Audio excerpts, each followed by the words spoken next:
Il y avait Elle qui était très prédominant. Il y avait Vogue, qui n'était pas vraiment son concurrent direct. Il y avait Marie-Claire. Vous savez, le Elle dans le temps, c'était quand même aussi un peu un express ou un point pour les femmes.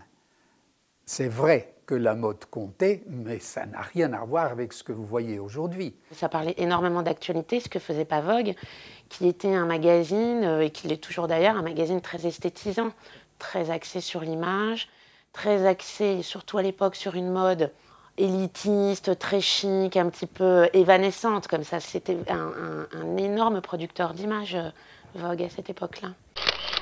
Un mensuel, il a un peu le souci d'être reconnu.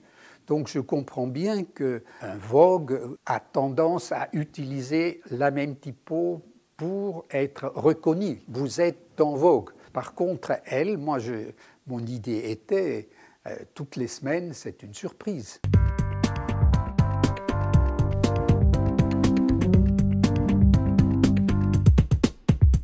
Il y a eu un avant Peter Knapp et un après.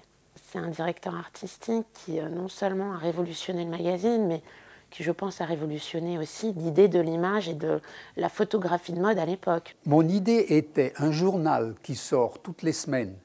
Il a besoin d'être nouveau toutes les semaines. Et j'ai changé totalement le système. Vous savez qu'en général, la mise en page, à la base, il y a une grille.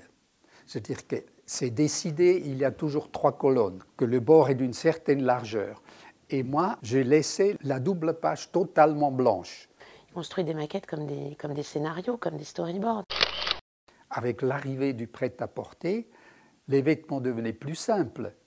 Et il n'y avait pas toujours beaucoup d'informations à donner, c'était plutôt la façon de la porter qui faisait la différence.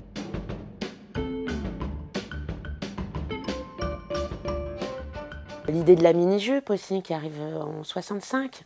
La mini-jupe veut fatalement dire le mouvement. Quand on pense à la mini-jupe, on voit des filles sauter partout, courir, être gaies, être jeunes. C'est l'arrivée des mannequins Brindy, Jeanne Shrimpton, Twiggy.